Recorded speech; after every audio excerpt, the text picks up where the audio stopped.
Assalamualaikum warahmatullahi wabarakatuh. Puji dan syukur kehadirat Allah Subhanahu wa Ta'ala karena telah memberikan kita kemudahan sehingga kita bisa melaksanakan kewajiban kita, yakni thalabul ilmi. Baik, kali ini Bu Yanti akan membahas tentang beriman kepada Allah. Iman kepada Allah artinya meyakini dengan sepenuh hati bahwa Allah itu ada. Adanya hewan, manusia, tumbuhan, tentu ada yang menciptakan. Dan yang menciptakannya adalah Allah Subhanahu wa Ta'ala. Setelah kita beriman kepada Allah, kini saatnya kita membuktikan keimanan kita dengan perbuatan kita. Yang pertama, Allah yang harus kita sembah. Menyembah kepada Allah Subhanahu wa Ta'ala, memohon pertolongan kepadanya. Allah yang wajib kita sembah. Tidak ada Tuhan selain Allah. Orang yang melakukan perbuatan syirik atau menyekutukan Allah atau menyembah kepada selain Allah tentu akan mendapatkan dosa yang besar. Lakukanlah ibadah ikhlas karena Allah Subhanahu wa Ta'ala tanpa ada rasa riya ataupun pamer. Yang kedua, berdoa hanya kepada Allah Subhanahu wa Ta'ala. Manusia diberikan kesehatan, kepandaian, kekayaan. Tentu itu semua dari Allah Subhanahu wa Ta'ala. Manusia hanya bisa menjalankan perintah Allah dan Allah akan membalasnya dengan kebaikan jikalau kita melakukan kebaikan. Allah Subhanahu wa Ta'ala mampu mengabulkan doa hambanya. Jikalau kita rajin berdoa kepada Allah, berarti kita telah meyakini dengan sepenuh hati bahwa Allah itu ada. Yang ketiga, menjaga kelestarian lingkungan. Hewan, manusia, tumbuhan, tentu Allah berikan kenikmatan. Manusia bisa mengambil manfaat dari tumbuhan. Seperti bisa kita gunakan untuk membuat sayuran, atau tumbuhan itu kita gunakan untuk membuat bangunan, atau bisa saja hewan bisa kita gunakan untuk meringankan beban kita, seperti kerbau, dia bisa membajak sawah, ya, seperti daging ayam bisa kita makan. Ini merupakan kenikmatan yang luar biasa yang Allah berikan kepada kita. Makanya kita harus banyak bersyukur kepada Allah Subhanahu wa Ta'ala, berdoa kepada Allah, karena semua kenikmatan dari Allah Subhanahu wa Ta'ala dan wajib kita jaga. Maka dari itu, mari kita jaga kelestarian lingkungan dengan cara membuang sampah pada tempatnya. Selanjutnya, bukti-bukti bahwa Allah itu ada. Yang pertama, adanya makhluk hidup.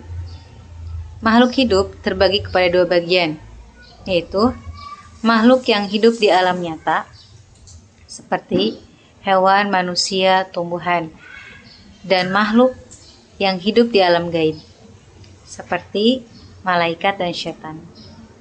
Adanya makhluk hidup berarti ada yang menciptakan, yang terdapat dalam Quran Surah Az-Zukhruf ayat 87.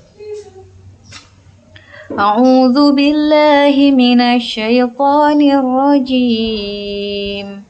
Bismillahirrahmanirrahim.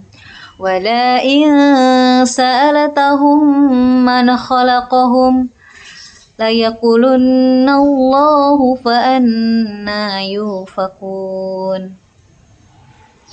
Kemudian ada juga penjelasan di dalam Al-Quran. Adanya Al-Quran berarti adanya Allah Subhanahu wa Ta'ala, karena di dalam Al-Quran terdapat firman-firman Allah dan juga kisah-kisah para nabi dan rasul, dan juga di dalamnya terdapat adab-adab yang dapat kita lakukan kepada sesama manusia. Nah, selanjutnya bukti-bukti bahwa Allah itu ada penjelasannya di dalam Al-Quran, yaitu surah Al-Hasyr ayat 23.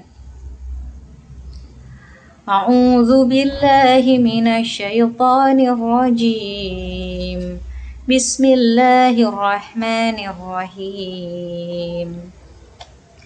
Huwallahul ladzi la ilaha illa huwa Al-Malikul Quddusus Salamul Mu'minul Muhaiminul Azizul Jabbarul Mutakabbir Subhanallahi amma yusyrikun.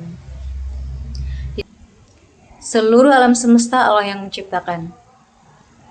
Matahari, bulan, bintang-bintang, bumi, tentu Allah ciptakan dengan sangat teratur. Seperti matahari terbit di pagi hari dan terbenam di sore hari, kemudian berganti menjadi bulan di malam hari dan hilang di pagi hari. Ini merupakan keteraturan yang Allah berikan. Untuk apa? Untuk kebahagiaan kita, untuk kenikmatan kita. Maka dari itu kita patut untuk bersyukur. Sudahkah kita bersyukur hari ini? Teruslah bersyukur agar kita meyakini bahwa Allah itu ada. Keteraturan ini terdapat dalam Quran surah Al-A'raf ayat 54. A'udzu billahi minasyaitonir rajim. Bismillahirrahmanirrahim. Inna rabbakumullahu alladzi khalaqas samawati wal ardh fi sittati ayyamin summa stawa 'alal arsy. Begitulah keteraturan yang telah Allah berikan untuk kita semua. Mudah-mudahan kita senantiasa di dalam lindungan Allah Subhanahu wa taala. Teruslah berdoa untuk mendapatkan perlindungan dan keberkahan dari Allah Subhanahu wa taala. Allah lah yang dapat mengabulkan semua doa. Kita harus yakin. Demikianlah yang dapat Bu Yanti sampaikan. Mudah-mudahan dapat dimengerti. Wabillahi taufiq wal hidayah. Wassalamualaikum warahmatullahi wabarakatuh.